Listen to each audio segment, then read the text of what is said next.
हरे कृष्णा। जगत गुरु श्रील प्रभुपाद की जय। अनंत कोटि वैष्णवों की जय।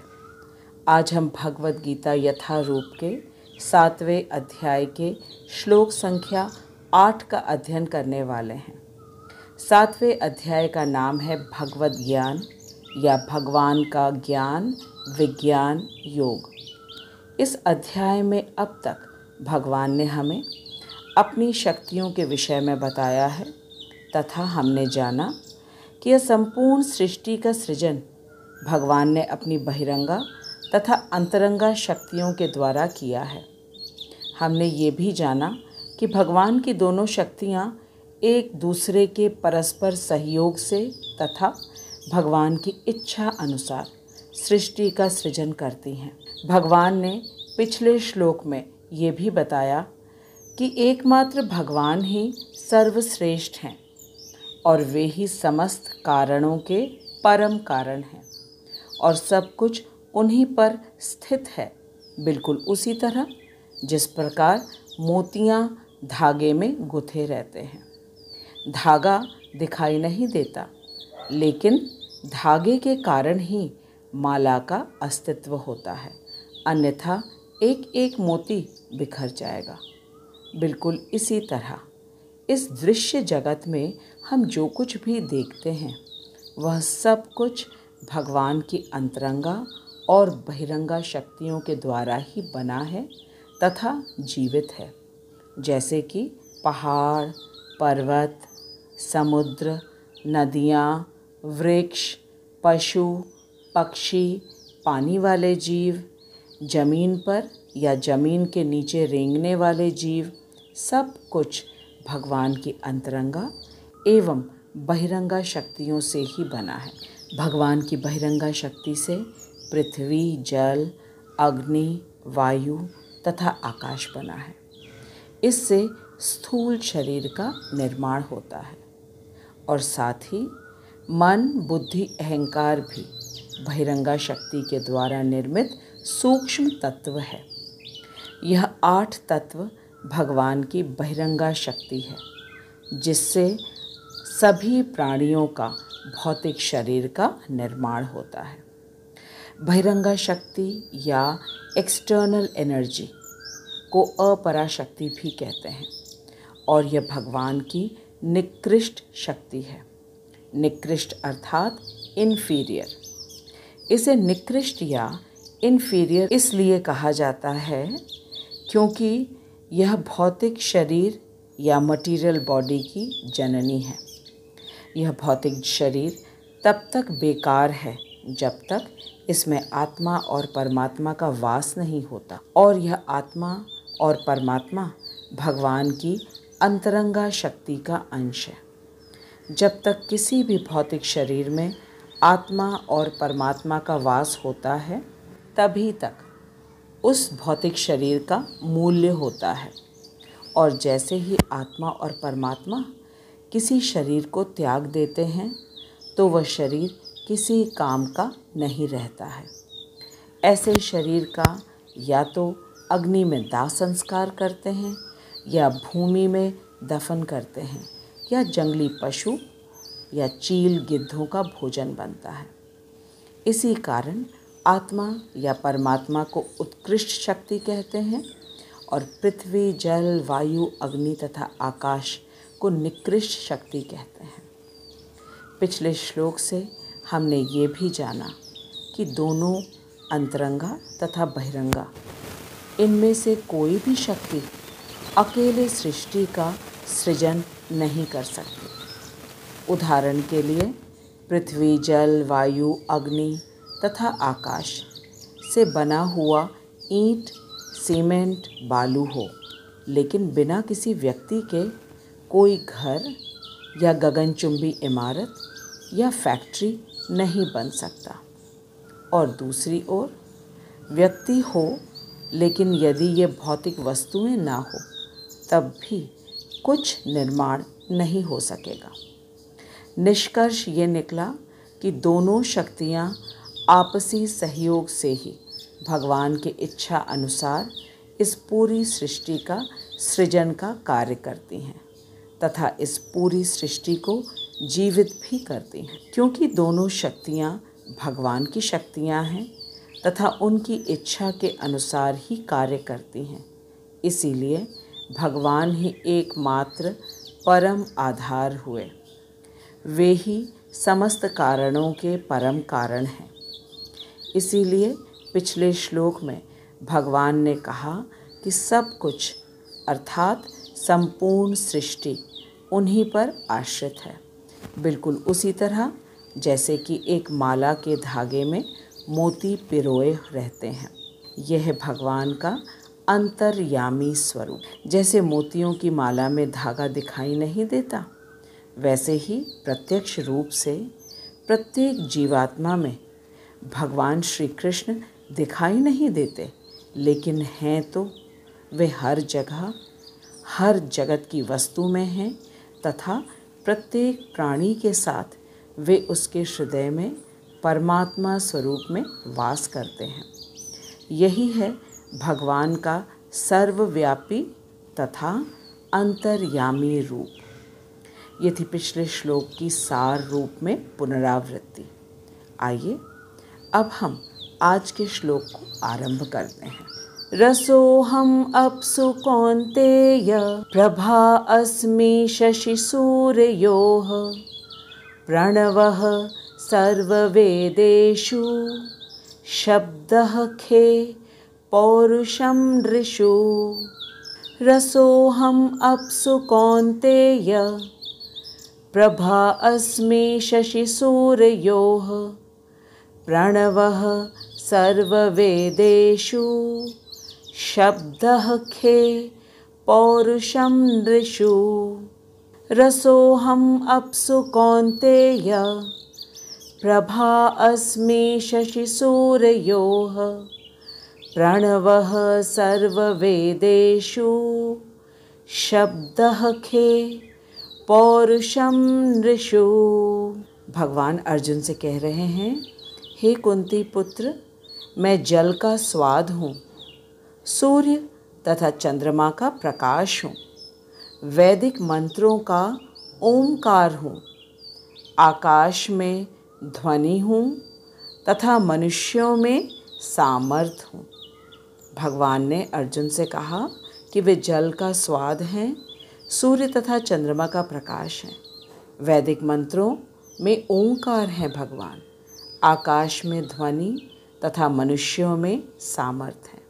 आइए इस महत्वपूर्ण श्लोक को अब हम श्रील विश्वनाथ चक्रवर्ती ठाकुर के दिए अन्वय को पढ़कर आरंभ करते हैं। श्रील विश्वनाथ चक्रवर्ती ठाकुर की जय, अनंत कोटि वैष्णवों की जय। कौन्तेय, हे अर्जुन, अहम मैं, अप्सु जल में, रसः अस्मि रस हूँ, शशि सूर्योः चंद्रमा और सूर्य में, प्रभा ज्योति हूँ, सर्व वेदेषु सभी वेदों में, प्रणवः ओंकार हूँ, खे आकाश में, शब्दः शब्द हूँ, नृषु पुरुषों में, पौरुषम पुरुषत्व हूँ। भगवान ने कहा, हे कौन्तेय, मैं जल में रस हूँ, सूर्य और चंद्रमा में ज्योति हूँ, सभी वेदों में ओंकार हूँ, आकाश में शब्द हूँ तथा पुरुषों में पुरुषत्व भी मैं ही हूँ। विश्वनाथ चक्रवर्ती ठाकुर कह रहे हैं कि भगवान अर्जुन से कह रहे हैं कि मैं अपने कार्य रूप इस जगत में जिस प्रकार अंतर्यामी रूप में प्रविष्ट होकर विद्यमान हूँ, उसी प्रकार कहीं कारण रूप से, कहीं कार्यों में अर्थात मनुष्य आदि में सार रूप में मैं ही विद्यमान रहता हूँ। अब विश्वनाथ चक्रवर्ती ठाकुर कह रहे हैं कि इसीलिए श्री भगवान रसोहम शब्द इस श्लोक में कह रहे हैं और आगे आने वाले 4 श्लोकों में भगवान अपनी विभूति या ऐश्वर्य के विषय में हमें बताने वाले हैं। इस श्लोक में अप्सु शब्द का अर्थ है जल, और भगवान कह रहे हैं कि वे जल का कारण स्वरूप रस हैं, वो भगवान की विभूति है, जल में जो स्वाद है, जो रस है, वो भगवान है, विभूति अर्थात ऐश्वर्य। उसी प्रकार प्रभा, प्रभा अर्थात प्रकाश, सूर्य तथा चंद्रमा का प्रकाश या प्रभा एवं ओमकार सभी वेदों का कारण स्वरूप है। फिर आगे कह रहे हैं कि खम, खम अर्थात आकाश, आकाश का कारण शब्द हैं भगवान तथा पुरुषों में समस्त पौरुष का उद्गम विशेष मनुष्य का सार हैं, वे भी भगवान ही हैं। भगवान स्वयं कह रहे हैं कि जल में मैं स्वाद हूँ, सूर्य तथा चंद्रमा का प्रकाश हूँ। हर वेद के मंत्र में जो प्रणव है, ओमकार, वो भगवान है तथा आकाश में शब्द और प्रत्येक मनुष्य में जो पौरुषत्व है वह भी भगवान ही है। भगवान कह रहे हैं वह भी मैं ही हूँ। विश्वनाथ चक्रवर्ती ठाकुर कह रहे हैं कि प्रत्येक वस्तु में, चाहे वह भौतिक हो या आध्यात्मिक, उसमें जो विशेष गुण हैं वह भगवान ही है, वह भगवान की उपस्थिति है। इस श्लोक के द्वारा भगवान हमें बता रहे हैं कि प्रत्येक तत्व का जो ऐश्वर्य है वह भगवान है। आइए अब विश्वनाथ चक्रवर्ती ठाकुर के अन्वय को पढ़ने के बाद हम अब श्रीला प्रभुपाद के तात्पर्य को पढ़ते हैं। जगत गुरु श्रीला प्रभुपाद की जय, अनंत कोटि वैष्णवों की जय। प्रभुपाद हमें बता रहे हैं कि इस श्लोक में ये बताया गया है कि भगवान किस प्रकार अपनी विविध परा तथा अपरा शक्तियों द्वारा सर्वव्यापी है। अब हम सभी परा और अपरा शब्द से परिचित हैं। परा अर्थात भगवान की अंतरंगा शक्ति और अपरा भगवान की बहिरंगा शक्ति। इन दोनों शक्तियों के द्वारा भगवान सर्वव्यापी हैं, भगवान हर जगह विद्यमान है। फिर आगे प्रभुपाद कह रहे हैं कि परमेश्वर की प्रारंभिक अनुभूति उनकी विभिन्न शक्तियों द्वारा ही हो सकती है और इस प्रकार उनका निराकार रूप में अनुभव होता है। जिस प्रकार सूर्य देवता एक पुरुष हैं और अपनी सर्वव्यापी शक्ति जो कि सूर्य प्रकाश है उसके द्वारा अनुभव किया जाता है, उसी प्रकार भगवान अपने धाम में रहते हुए भी अपनी सर्वव्यापी शक्तियों द्वारा अनुभव किए जाते हैं। भगवान अपने गोलोक वृंदावन धाम में नित्य निवास करते हैं, लेकिन वे अपनी परा एवं अपरा शक्ति के द्वारा इस सृष्टि के कण कण में हम उन्हें अनुभव कर सकते हैं। फिर प्रभुपाद कह रहे हैं कि भगवान अब हमें बता रहे हैं कि हम कैसे उन्हें अनुभव कर सकते हैं। तो भगवान कह रहे हैं कि जल का स्वाद, जल का मूलभूत गुण वो मैं हूँ और कोई भी व्यक्ति समुद्र का जल पीना नहीं चाहता। क्यों? क्योंकि इसमें शुद्ध जल के स्वाद के साथ साथ नमक मिला रहता है। जल के प्रति जो आकर्षण का कारण है वह स्वाद की शुद्धि है और यह शुद्ध स्वाद भगवान की शक्तियों में से एक शक्ति है, एक विभूति है। प्रभुपाद आगे कह रहे हैं कि निर्विशेषवादी व्यक्ति जल में भगवान की उपस्थिति जल के स्वाद के कारण अनुभव तो करता है, लेकिन क्योंकि स्वाद का कोई आकार नहीं होता, इसलिए उसका निष्कर्ष है कि भगवान निराकार है।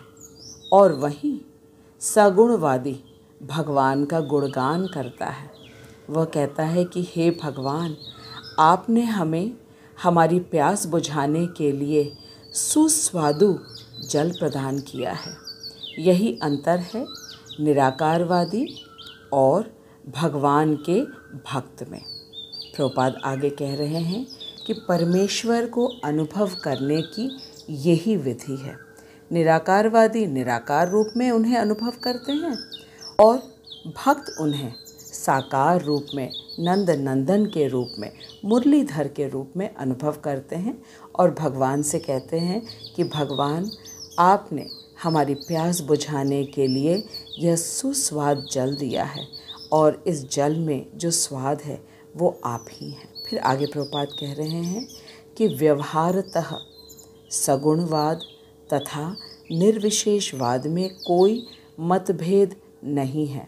व्यवहारतः अर्थात प्रैक्टिकल पॉइंट से, सगुणवादी अर्थात जो भगवान को साकार मानते हैं अर्थात उनके भक्त, और निर्विशेषवादी जो निराकार मानते हैं भगवान को, उनमें कोई भेद नहीं है।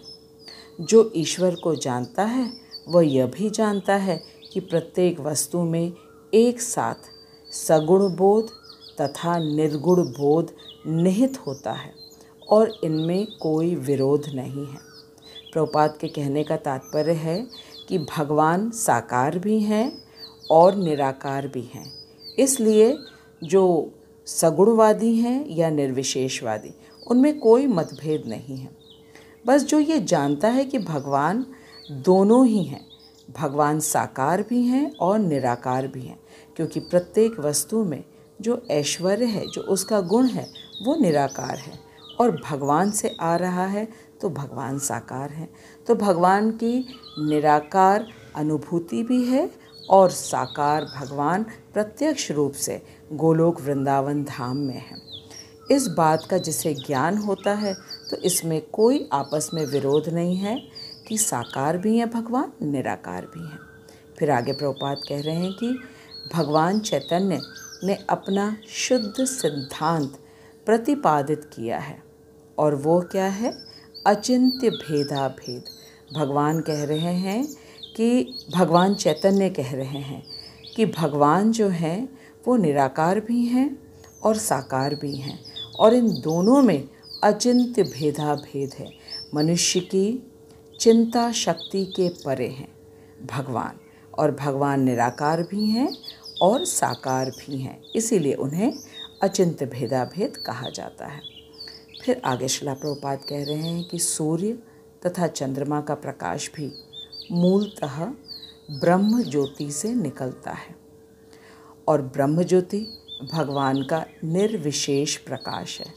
तो सब कुछ ब्रह्म ज्योति से ही प्रकट होता है और ब्रह्म ज्योति निर्विशेष है, निराकार है और वहाँ से सूर्य तथा चंद्रमा का प्रकाश आता है। तो जो निराकार भगवान की अभिव्यक्ति है उसी से सूर्य तथा चंद्रमा का प्रकाश है, इसीलिए भगवान को कहा जा रहा है कि वे निराकार तथा साकार दोनों हैं।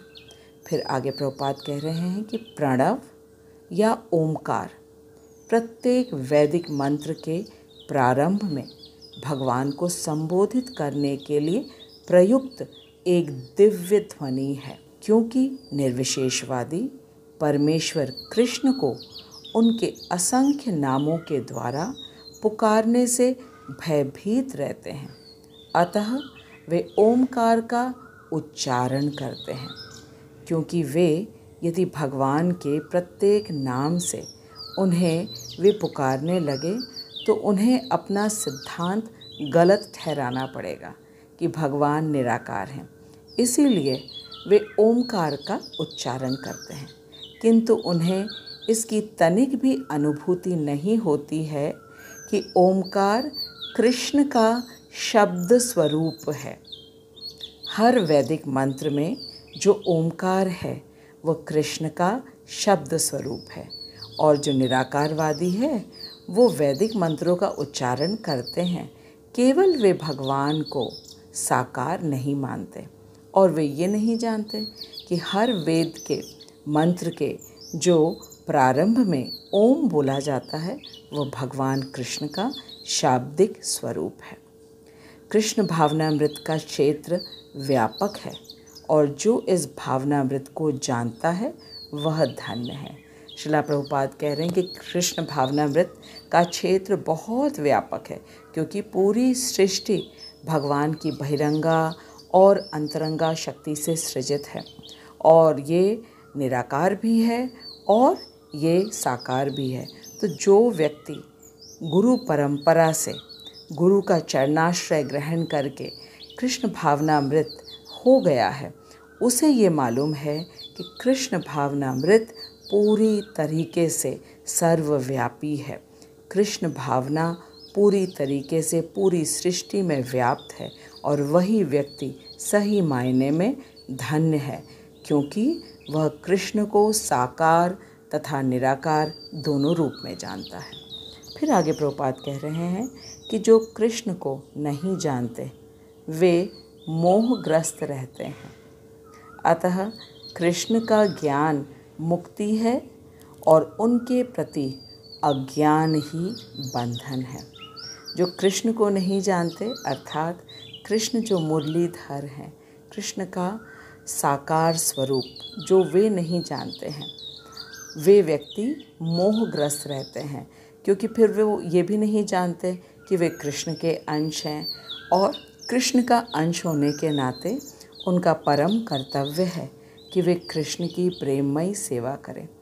जब यही ज्ञान नहीं होता है तब वह कृष्ण की सेवा नहीं करते हैं और यही है एक मोहग्रस्त व्यक्ति का लक्षण कि वो पूरी सृष्टि में व्याप्त हर तत्व में वो कहता तो है कि भगवान हैं, लेकिन वह ये नहीं जानता कि वही भगवान श्री कृष्ण है। इसीलिए ऐसे व्यक्ति को कहा गया है कि वह मोहग्रस्त है। और प्रभुपाद अपने तात्पर्य के अंत में कह रहे हैं, कृष्ण का ज्ञान ही मुक्ति है। किस चीज़ से मुक्ति है? अज्ञानता से और निरंतर जन्म मृत्यु जरा व्याधि से मुक्ति है। और फिर वह अपने शुद्ध स्वरूप में गोलोक वृंदावन धाम में स्थित हो जाता है और कृष्ण के प्रति अज्ञान बंधन है इस भौतिक जगत में। तो ये हमें श्रीला प्रभुपाद ने तात्पर्य में बताया कि किस प्रकार कृष्ण को जानना पूर्ण रूप में कितना महत्वपूर्ण है, क्योंकि यही ज्ञान हमें मुक्ति दिलाएगी और इसी ज्ञान के अभाव से हम बंधन में रह जाएंगे। आइए अब हम बिल्कुल सरल शब्दों में श्रीला प्रभुपाद के तात्पर्य को एक बार फिर समझते हैं। श्रीला प्रभुपाद कहते हैं कि मनुष्य जीवन का मुख्य लक्ष्य है कृष्ण भावना भावित बनना। कृष्ण भावना भावित बनना तभी संभव है जब कोई हरे कृष्ण महामंत्र का नियमित जप करे। हरदास ठाकुर जी 24 घंटों में 22 घंटे हरे कृष्ण महामंत्र का जप करते थे। हरदास ठाकुर जी जप इसलिए करते थे क्योंकि उन्हें जप करके दिव्य रस का आस्वादन होता था और दिव्य आनंद की अनुभूति होती थी। बिना रस के प्राप्ति के कोई भी कुछ नहीं कर सकता। श्रीला प्रभुपाद कहते हैं कि श्री कृष्ण तो सभी जीवों के पिता हैं। उन्हें सभी को अपने धाम में ले जाना है। जो हरे कृष्ण महामंत्र करते हैं, कृष्ण कथा करते हैं, कृष्ण कथा सुनते हैं, वे सब तो भक्त हैं और वे भगवत धाम अवश्य जाएंगे।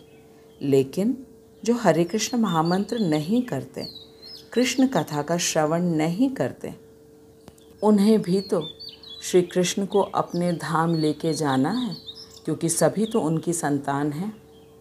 आज का श्लोक कृष्ण की योजना है उन कृष्ण भावना विहीन व्यक्तियों के लिए कि येन केन प्रकारेण उन्हें कृष्ण का स्मरण हो।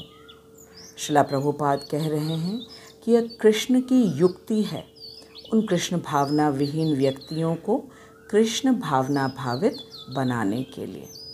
तभी तो आज के श्लोक में भगवान कह रहे हैं कि जल में जो स्वाद है वो मैं हूँ, सूर्य में जो प्रकाश है वह मैं हूँ, चंद्रमा में जो चांदनी है वह मैं हूँ, जो कुछ भी शब्द तुम श्रवण कर रहे हो वह मैं हूँ।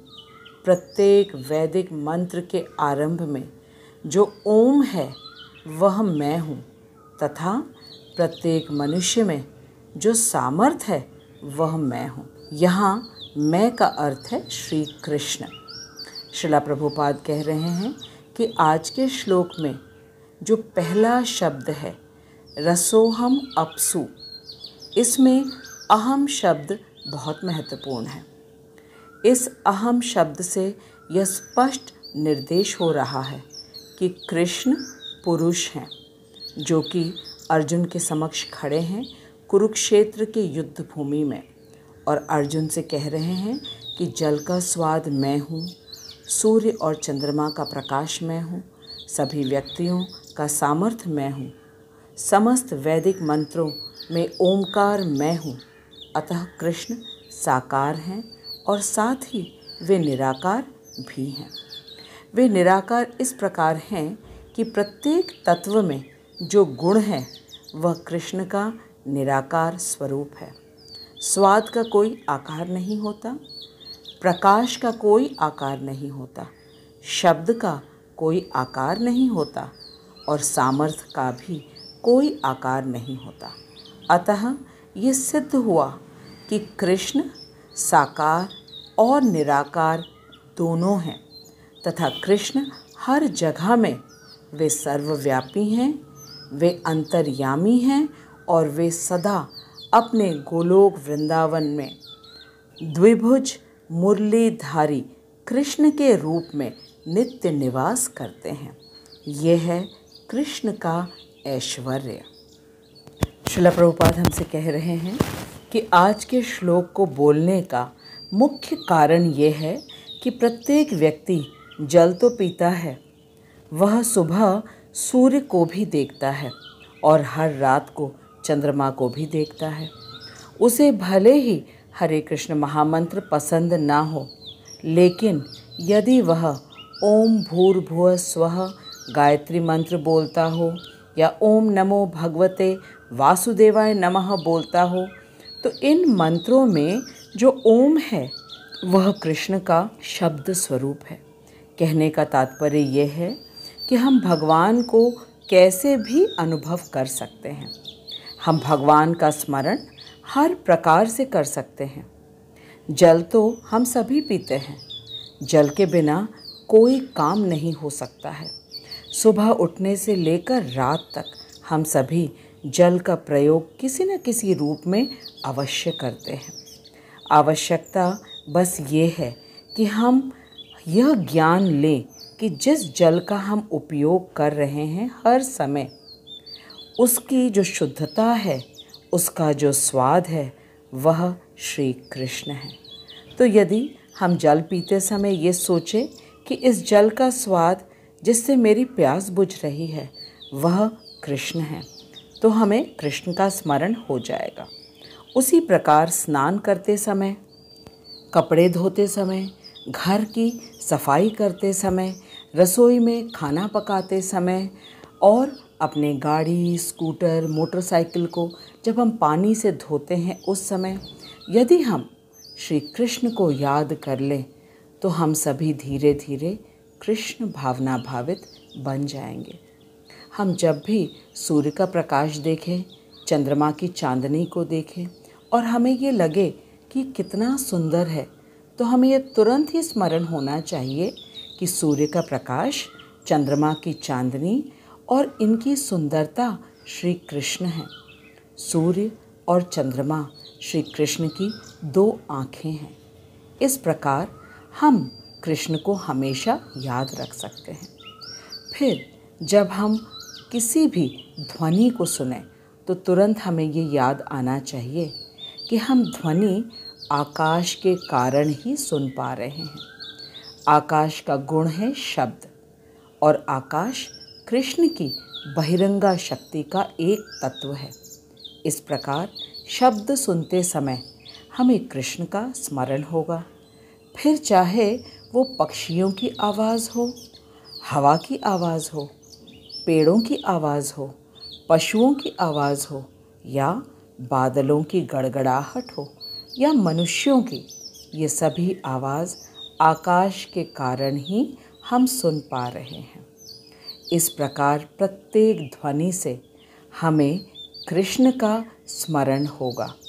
अभी जैसे YouTube के माध्यम से आप हमारी आवाज़ को सुन पा रहे हैं और हम YouTube में, इंस्टाग्राम में, फेसबुक में जो आवाज़ सुन पाते हैं वह सारी ध्वनियाँ सिर्फ़ और सिर्फ आकाश की वजह से है और आकाश कृष्ण का बहिरंगा शक्ति का एक तत्व है।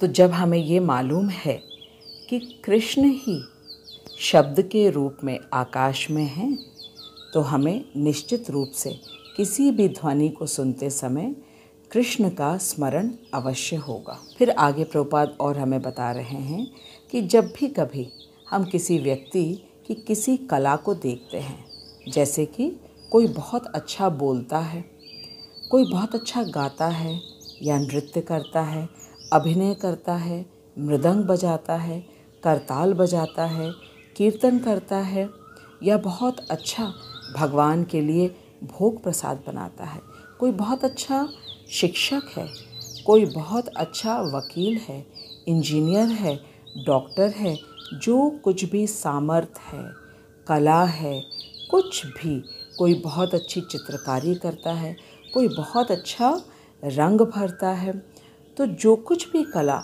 किसी में भी हो वह उसका सामर्थ्य है। और भगवान ने कहा है कि प्रत्येक मनुष्य में जो सामर्थ्य है वह मैं हूँ। तो जब हमें ये मालूम होगा कि कृष्ण ही प्रत्येक व्यक्ति में सामर्थ्य के रूप में विराजमान है, तो हमें कृष्ण का स्मरण अवश्य होगा। अब आज के श्लोक को अच्छे से समझने के बाद हमने ये पता लगा लिया कि हमारे आसपास जो कुछ भी है उसमें जो गुण हैं वह श्री कृष्ण है। इस बात को जानकर कितना सरल हो गया है हमारे लिए कि हम हर समय कृष्ण का स्मरण कर सकते हैं।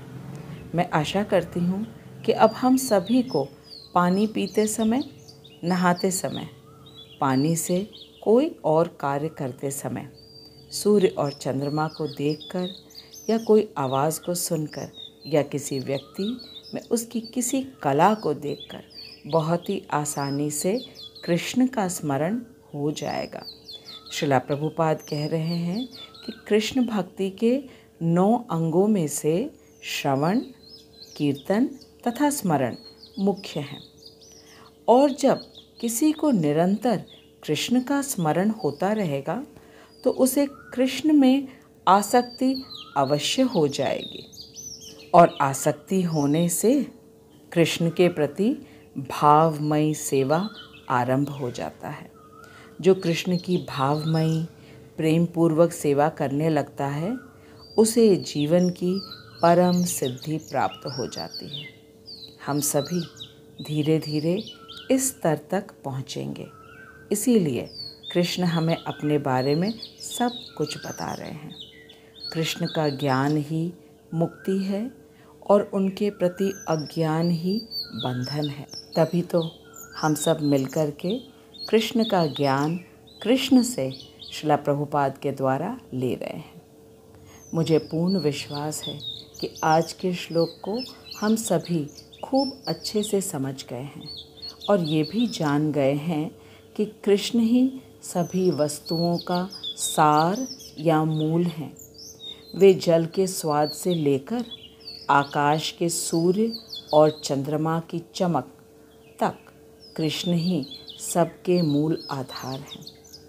यह श्लोक भक्तों को इस भौतिक जगत में समस्त सांसारिक पहलुओं में भी ईश्वर को देखने के लिए प्रोत्साहित करता है। इन सभी तत्वों को कृष्ण की अभिव्यक्ति के रूप में पहचान कर व्यक्ति पूरे दिन उन्हें निरंतर याद कर सकता है। आज का श्लोक अत्यंत ही ज्ञानवर्धक एवं रोचक है।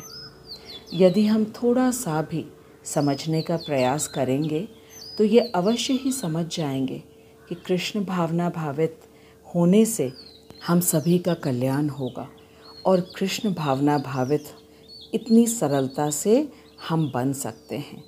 इससे ज़्यादा कोई व्यवहारिक उपाय हो ही नहीं सकता जो आज के श्लोक में भगवान ने हमें बताया है। श्रीला प्रभुपाद तो यहाँ तक कहते हैं कि आप चाहे पानी पिएं, नींबू पानी पिएं, कोल्ड ड्रिंक पिएं, चाय या कॉफ़ी पिएं या मदिरा पान करें, पानी तो हर पेय पदार्थ में अवश्य ही होता है। बस आप इतना जान लीजिए और मान लीजिए कि जल का स्वाद कृष्ण है और यह ज्ञान कृष्ण हमें स्वयं दे रहे हैं। कितनी बड़ी बात श्रीला प्रभुपाद ने हम लोगों से कहा कि पानी तो हम सभी पीते हैं, कोल्ड ड्रिंक भी पीते हैं, नींबू पानी भी पीते हैं, चाय कॉफ़ी भी पीते हैं। भक्त तो नहीं पीते, लेकिन अभक्त जो अभी कृष्ण के प्रति, गुरु के प्रति शरणागत नहीं हुए हैं, वे चाय कॉफ़ी तो अवश्य पीते हैं। तो प्रभुपाद कहते हैं कि आप पीते रहिए। और पाश्चात्य देश के लोगों को प्रभुपाद ने कहा था कि यदि आप मदिरा पान कर रहे हैं वो भी आप करते रहिए, लेकिन केवल ये जान लीजिए कि इसमें जो स्वाद है वह श्री कृष्ण ही हैं। और ऐसा हम कैसे कह सकते हैं? क्योंकि श्री कृष्ण ने हमें स्वयं भगवद गीता के 7वें अध्याय के श्लोक संख्या 8 में बताया कि जल में स्वाद वे ही हैं और सूर्य और चंद्रमा के प्रकाश वे ही हैं। प्रत्येक वैदिक मंत्र में जो ओम है वो भी वे हैं। प्रत्येक मनुष्य में जो उनकी सामर्थ्य है वो भी वे ही हैं और प्रत्येक शब्द वे ही हैं। तो इस प्रकार से हमें पूर्ण विश्वास होना चाहिए, क्योंकि श्री कृष्ण हमसे स्वयं कह रहे हैं। और क्यों कह रहे हैं? ताकि इस ज्ञान को लेकर हम निरंतर कृष्ण का स्मरण कर सकें। अब अगले 4 श्लोकों में कृष्ण हमें अपने और ऐश्वर्य के विषय में बताने वाले हैं। मैं आप सभी से विनम्र आग्रह करती हूँ कि प्रत्येक श्लोक को ध्यानपूर्वक सुनें और अन्यों के साथ भी अवश्य शेयर कीजिए। आप कमेंट बॉक्स में लिखिएगा कि आपको आज के श्लोक में सबसे अच्छा क्या लगा है। मैं श्रीला प्रभुपाद, विश्वनाथ चक्रवर्ती ठाकुर तथा अपने शिक्षा गुरु हिज ग्रेस हरिमोहन दास प्रभु जी को दंडवत प्रणाम करती हूँ, जिनकी अहेतु की कृपा से हम भगवद गीता के परम गुह्य ज्ञान को इतनी सरलता से और व्यवहारिक ढंग से समझ पा रहे हैं। मैं आपको धन्यवाद देती हूँ कि आप इतनी धैर्यपूर्वक, एकाग्रता से भगवान के वचनों को सुन रहे हैं। इसी तरीके से हम और आप मिलकर भगवान के प्रत्येक श्लोक को सुनेंगे और भगवान के ज्ञान से ज्ञानान्वित होंगे। अब हम अगले सप्ताह मिलेंगे। तब तक आप खूब मन लगाकर हरे कृष्ण महामंत्र का जप करिए, इस वीडियो को देखिए, लाइक करिए और शेयर कीजिए और सदा प्रसन्न रहिए। जगत गुरु श्रीला प्रभुपाद की जय। अनंत कोटि वैष्णवों की जय। हरे कृष्णा।